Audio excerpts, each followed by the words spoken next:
Hi everybody, it's Sunday, so I'm back and welcome to my fourth episode. Um, this week was quite busy, sadly, not with that much knitting as I would love. But I think this week goes into the history as the week of the mug. Um, if you follow me on Instagram, you saw that I made some posts about mugs. I made some for Swiss Yarn Festival to sell. Um, the first one is the punk sweater with a so what and the anarchy symbol on it. And I ordered 12 of them and they arrived, I think, on Wednesday, but only 2 survived. The other 10s are totally broken, so in no way to use. And now I should get replacement, but I'm curious if they replace all 10 or just 8 or just 2, because first I just saw that 8 were totally broken, so I thought, okay, 4 are okay. And I made on the internet the claim, and afterwards when I took out the other 4, I realized 2 of them are damaged as well. So I had to call them, and now they offered me a refund for 2 cups or replacement. And now I don't know if they replace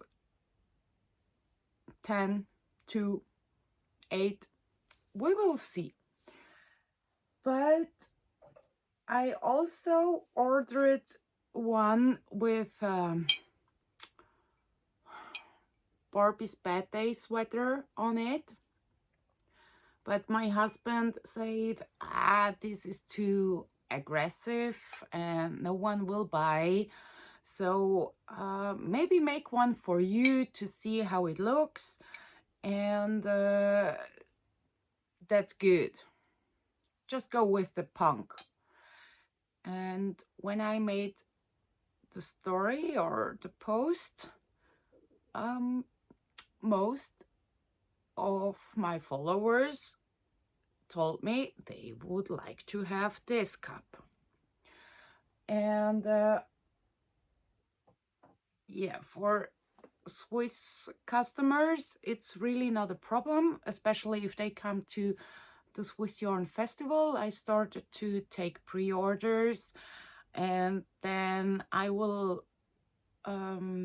order them. Hopefully they come in good condition, and then they can pick it up on the Swiss Yarn Festival at my booth. But I heard many voices from the States, from Portugal, from all over the world.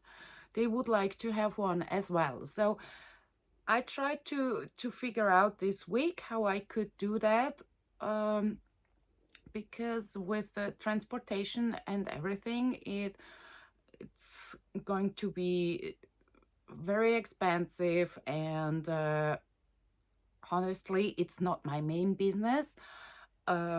Even if I'm totally overwhelmed and very happy you like my cups, but then I find out I could make a store on print on demand platforms, and so I made such a store. The first one is located in Europe, and they make problems because of the F word. So they don't like it. They didn't release it now. in my store there is only the punk mug you can buy, or the winter wedding coat, but not Barbie.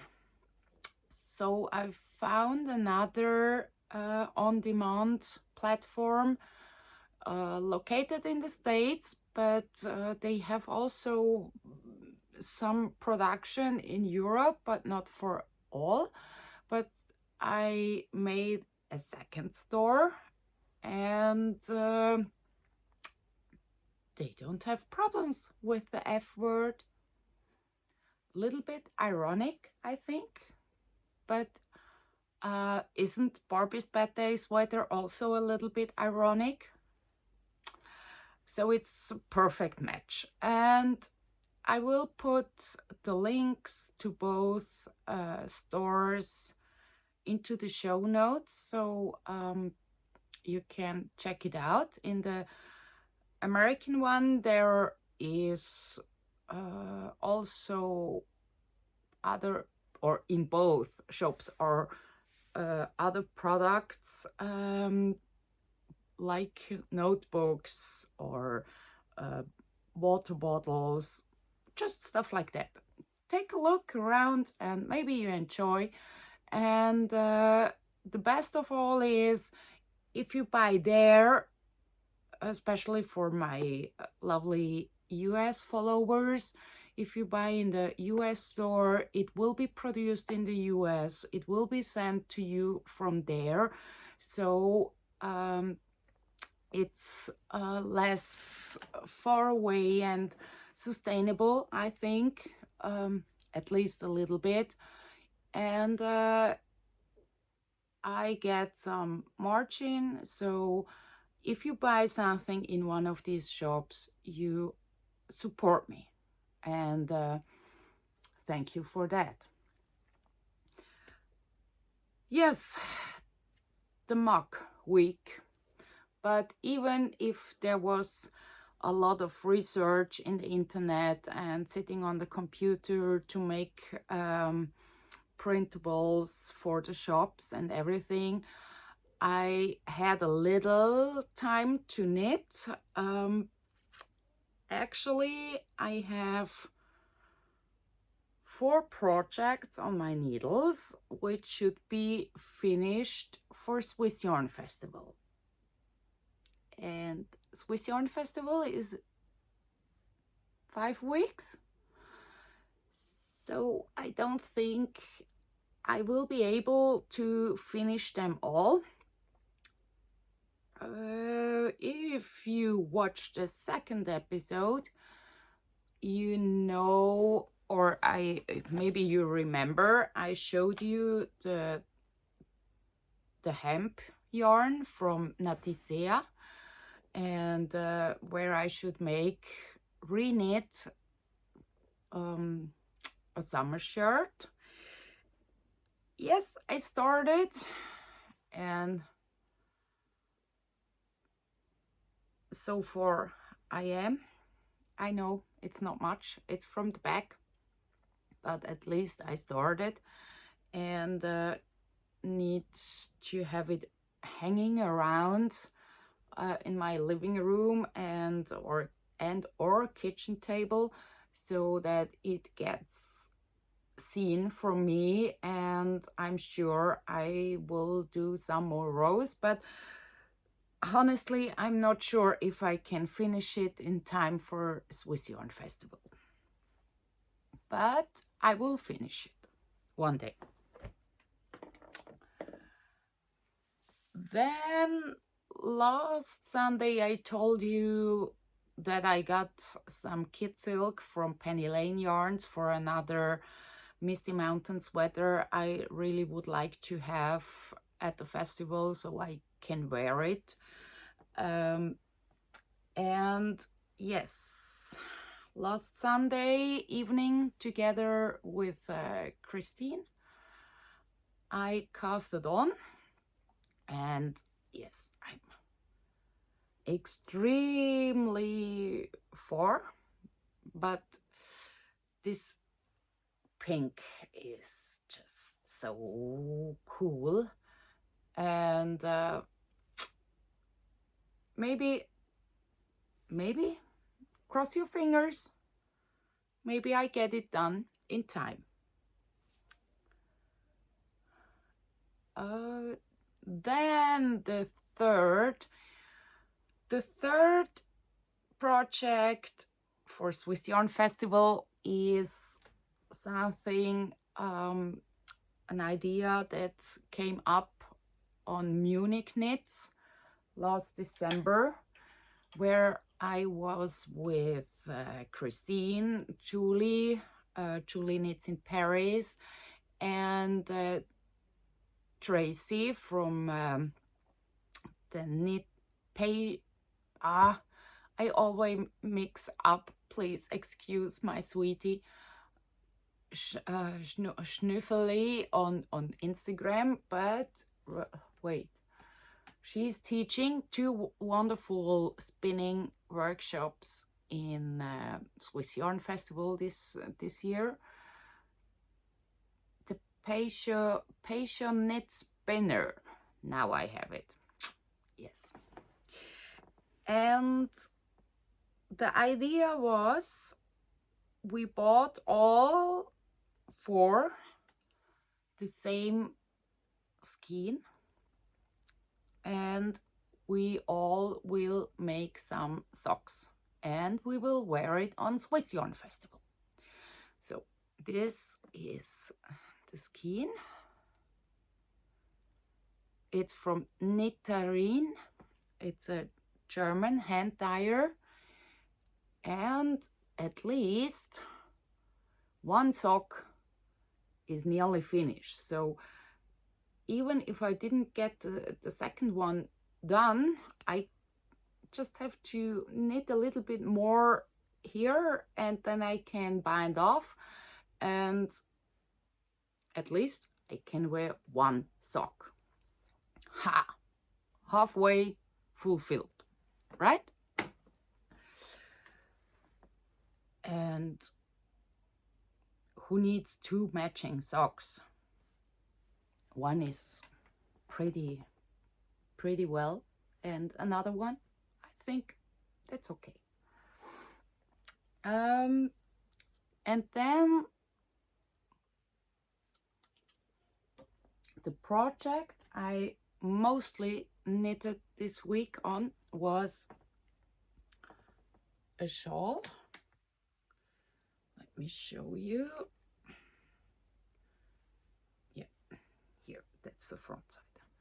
Because the first part of it, it's an asymmetrical triangle shawl, and the first part is so nice, mindless, just in garter stitch and increasing every other row 1 stitch. But now, today, I changed to the border. Now the border is in work, and this yarn is 100% bio merino from Portugal. I got it from Roll Up the Sheep. They visited last year Swiss Yarn Festival as visitors, and this year they will exhibit. And they brought me this beautiful bag, and with the yarn inside, and as a little thank you. And it was on my list to try since then, but so many other things happened last year, so but now I said, yes, I need to test this yarn because I really love honest wool. That means wool or merino that isn't super wash, that it's quite close to the sheep still, and this yarn definitely is. It's rustical, and you smell also that it's not that much in the production line. There isn't so much stuff made like when you have superwash merino. And also quite nice, I think, for me is that, let me show you, these are natural colors. It's not dyed, it's not bleached, it's just how it comes from the sheep. And this I really like, because that's so natural, so sustainable. Yeah, just lovely. And I know the yarn calls Laurentino. You find it on the website of Roll Up the Sheep. But I know they have also some dyed skeins of this quality. And I really hope, I don't know how big I will make the border. Maybe I have to stop when this color is finished, because here I have only 50 grams, and from the other two I still have nearly 100 grams. And the pattern for, or the stitch pattern for the border is a 3-color one. So every row I change the color. You see, it's a little bit similar to the 3-color linen stitch, but it's definitely different knitted or worked. So now I have 2 threads here, so that means I just finished the row with this color, and I have to work now with this one to the other side, and there I change again. Very simple, but very funny and very effectful. Maybe I can show it to you, or at least a little bit more, next Sunday, so you will see. And yes, that's it for the moment. Today I wear my St. Moritz sweater. It's a brioche sweater with a pattern just on the sleeves. And here I started another one ages ago, but only because when I finished the brown one and started to write up the pattern, I realized, let me show you, I don't like the setup of the sleeve with the stitch pattern and the increases. So at the end I made a lot of different little samplers, and this was the winner. So here I think the increases and the setup are way more smoothly and balanced, I think, than here. So that's why I should finish this sweater one day as well. At least I separated body and sleeves, and whenever I don't know what to knit, but I need something to knit, I take this sweater and work on it. Yes.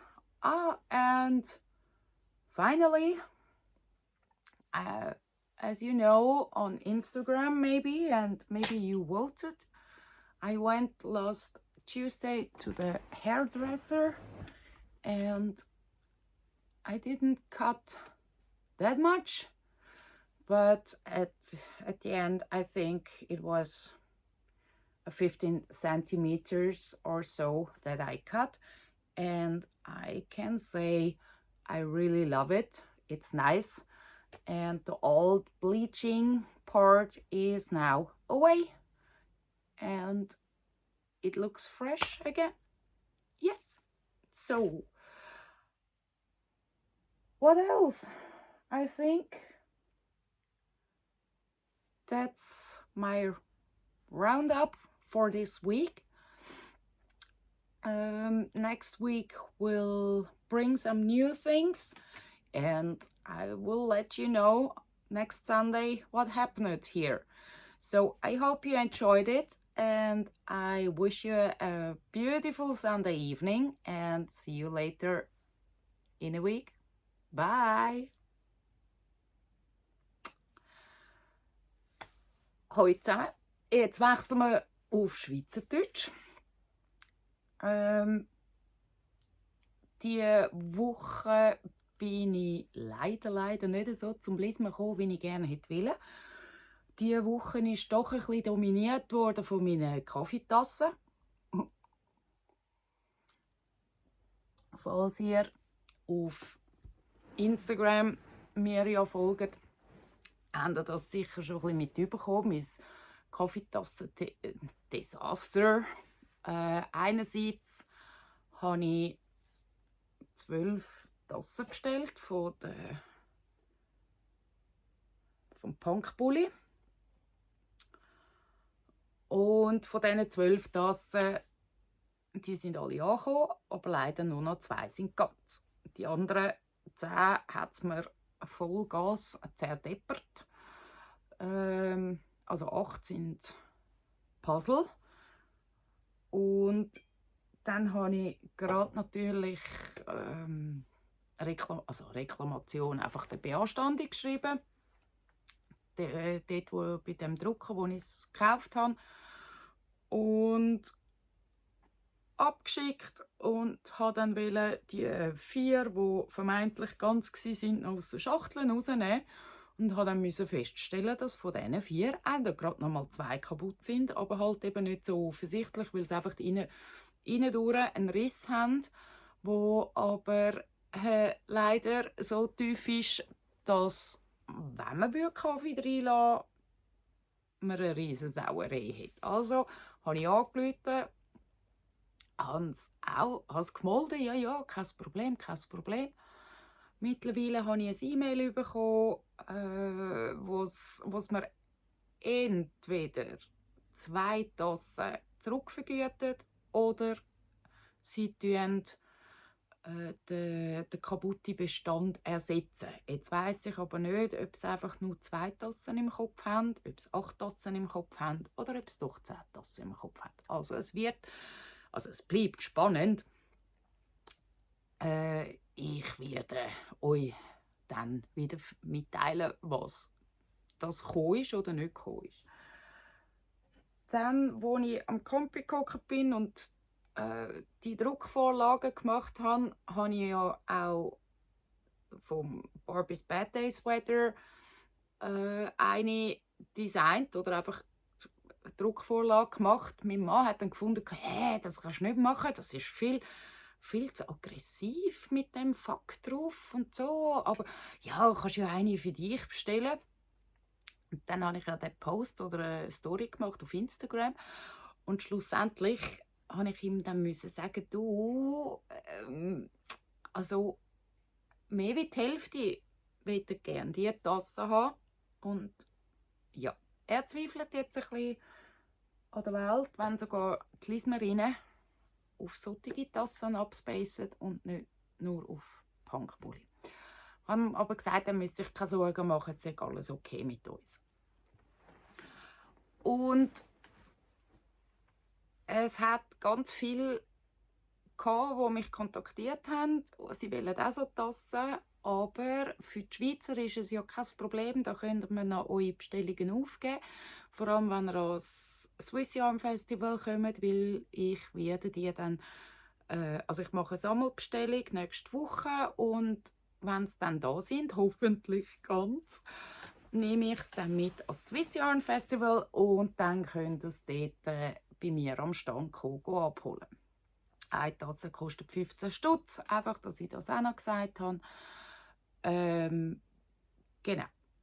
Aber es hat eben auch Amerikaner, Kanada, Portugal, von überall her, haben sie gefragt, wo komme ich die Tassen über? Und darum sage ich, ist die Woche halt ein bisschen meine Kaffeetassenwoche geworden, weil ich bin dann mich schlau machen, was gibt es für Möglichkeiten, weil eben sie zerbrechen und ja, ich will jetzt eigentlich nicht ins Tassenversandhandelsbusiness einsteigen, sondern ich will schon lieber beim Lismen und beim Designen bleiben, obwohl eben, ich finde ja so Tassen auch eine mega coole Sache.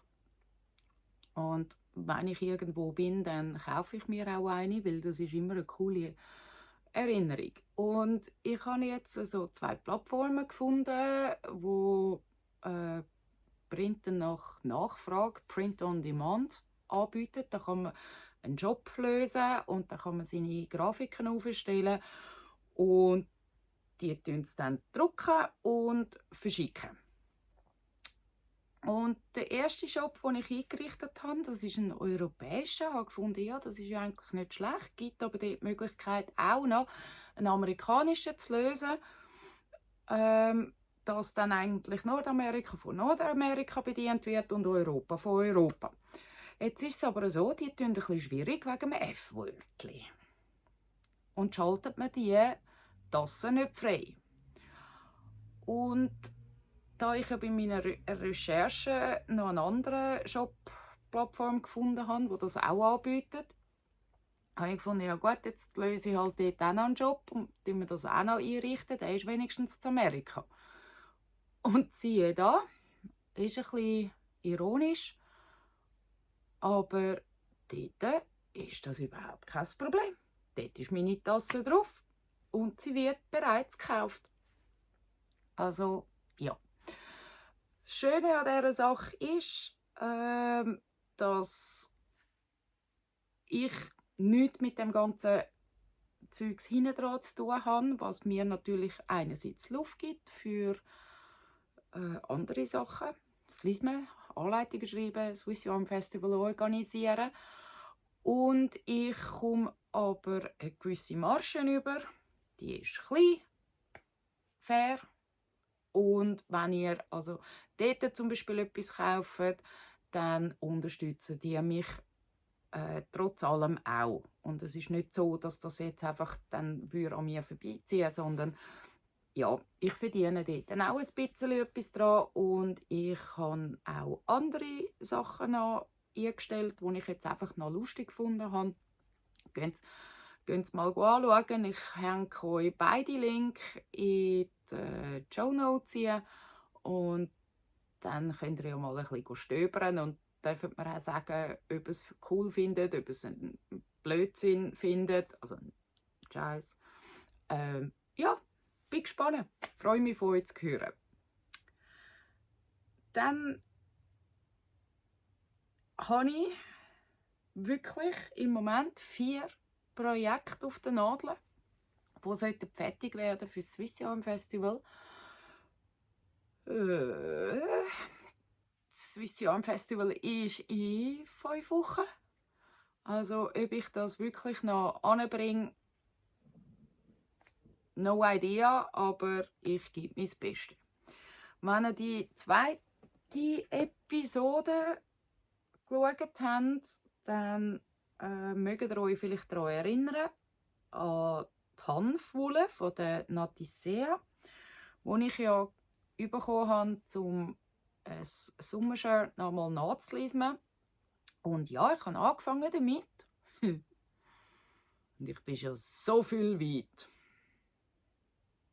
Ja, das ist der Rücken dann irgendwann einmal.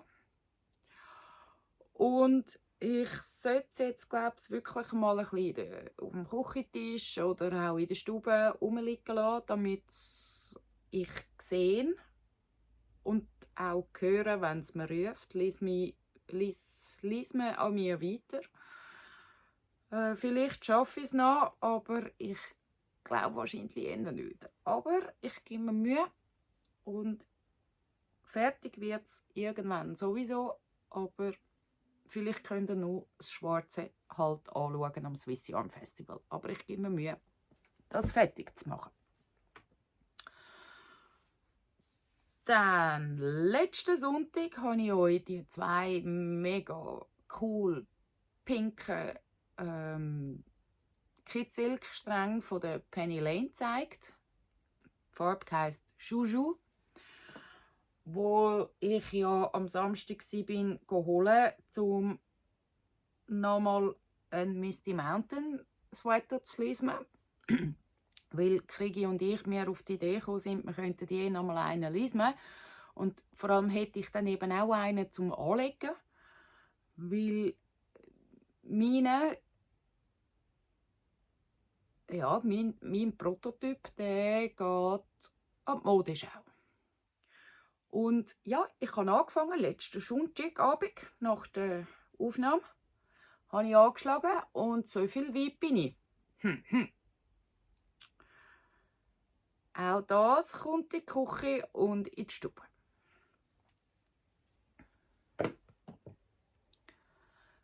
Dann das dritte Projekt, das ist so ein Side-Projekt, das hat auch nichts zu tun mit irgendeinem Design oder sonst etwas.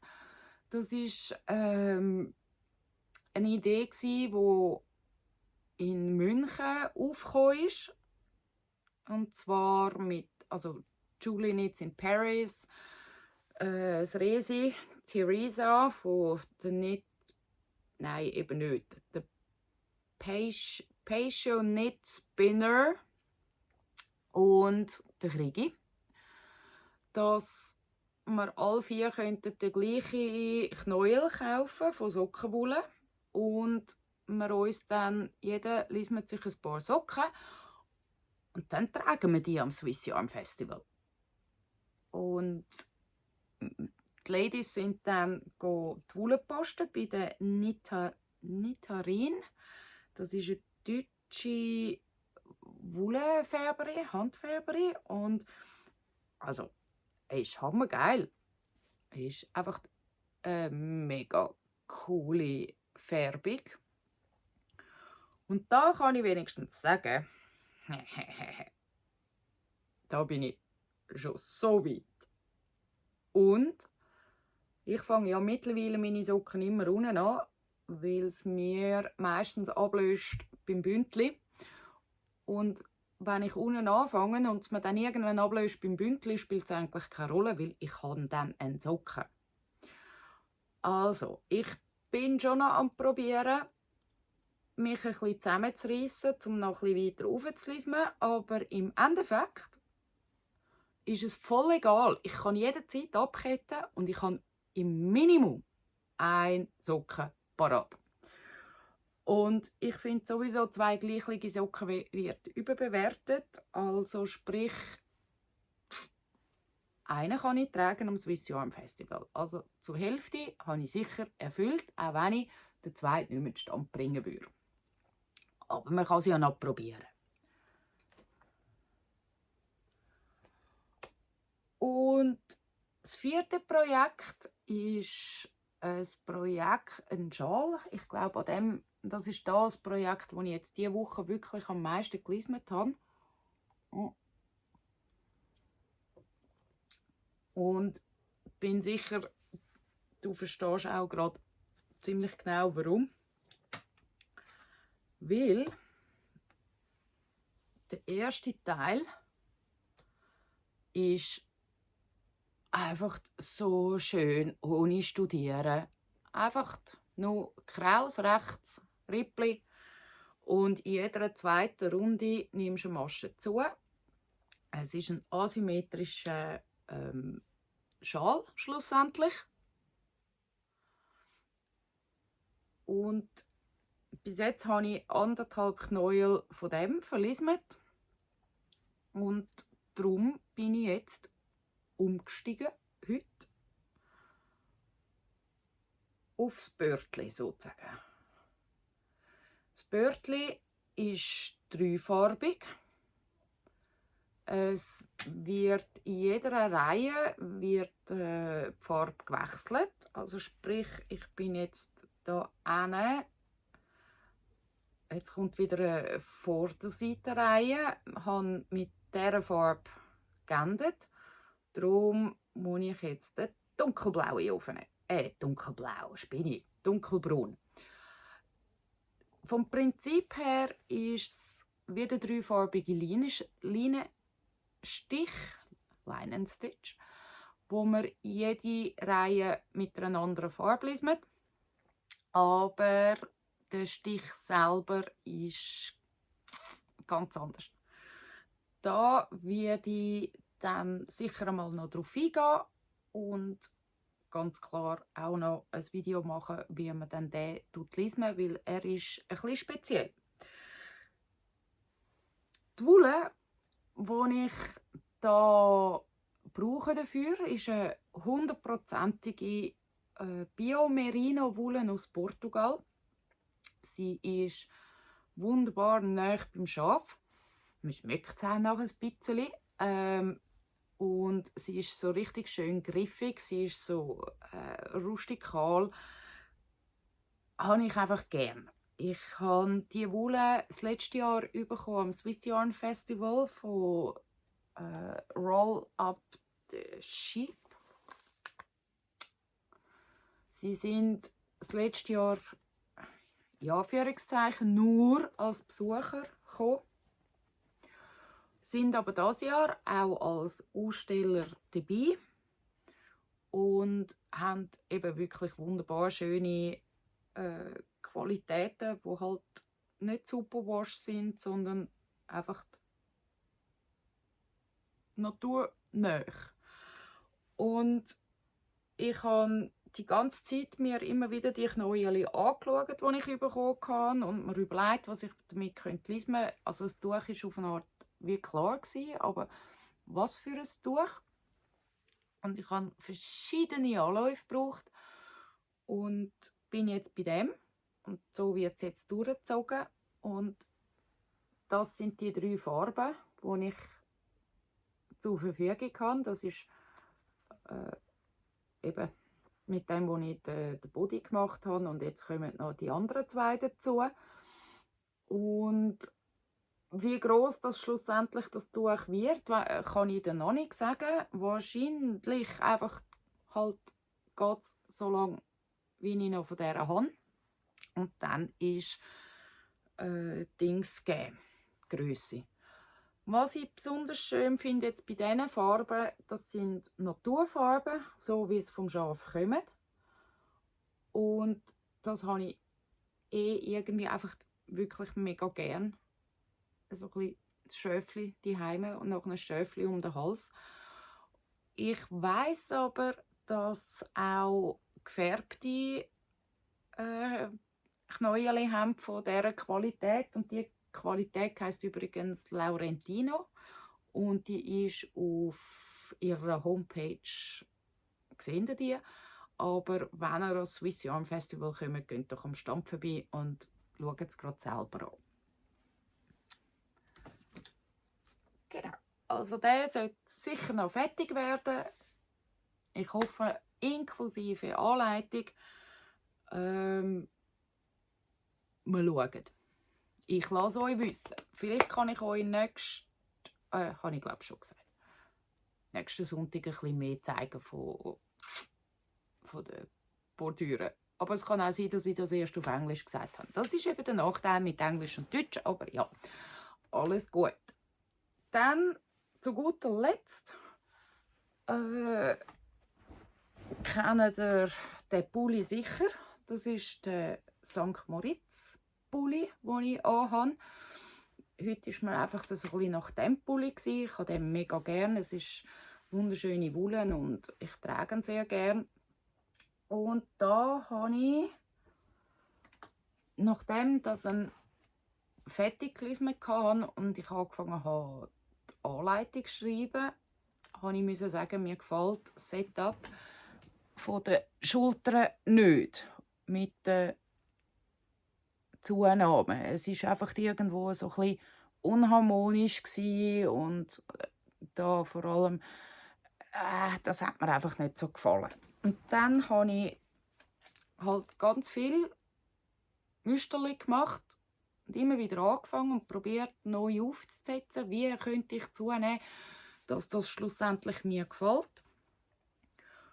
Und ich habe dann die Lösung gefunden und habe nochmal einen Pulli angefangen, damit ich das dann auch wirklich so fotografieren konnte.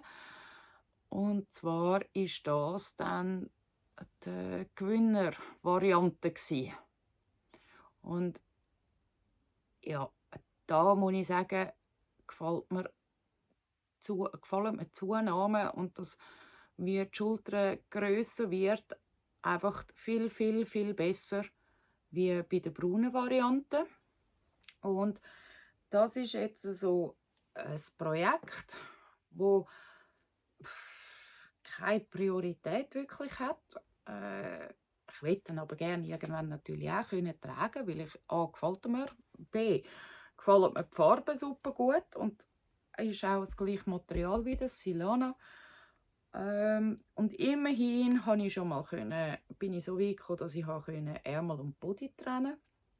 Und das ist jetzt einfach so ein Projekt, wo, wenn ich nicht weiss, was liest man oder so ein bisschen nicht weiterkomme, auch bei einem Design, dann kann es gut sein, dass ich den vornehme und einfach ein paar Runden in Brioche lese. Und ja, so braucht er halt ewig, aber irgendeines Tages wird er sicher fertig sein. Genau. Dann gibt es eigentlich nur noch zu sagen, ihr alle, die abgestimmt haben wegen meinem Haar abschneiden, wie ihr seht, bin ich nicht auf die Kürze gegangen, sondern nur bis dahin. Aber das sind doch auch gute 15 cm. Aber jetzt ist es so ein bisschen der alte, ja, zum Teil sogar schon fast ein bisschen verfilzte Bleichungsüberbleibsel ist weg. Sprich, der alte Zopf ist ab. Und mir gefällt es. Ich hoffe, es gefällt euch auch. Und jetzt dürfen sie wieder wachsen. Genau. Und jetzt würde ich sagen, wünsche ich dir einen wunderschönen Sonntagabend. Geniesse es, tu noch ein bisschen lesen. Und wir sehen uns nächsten Sonntag wieder. Bis dann. Ciao.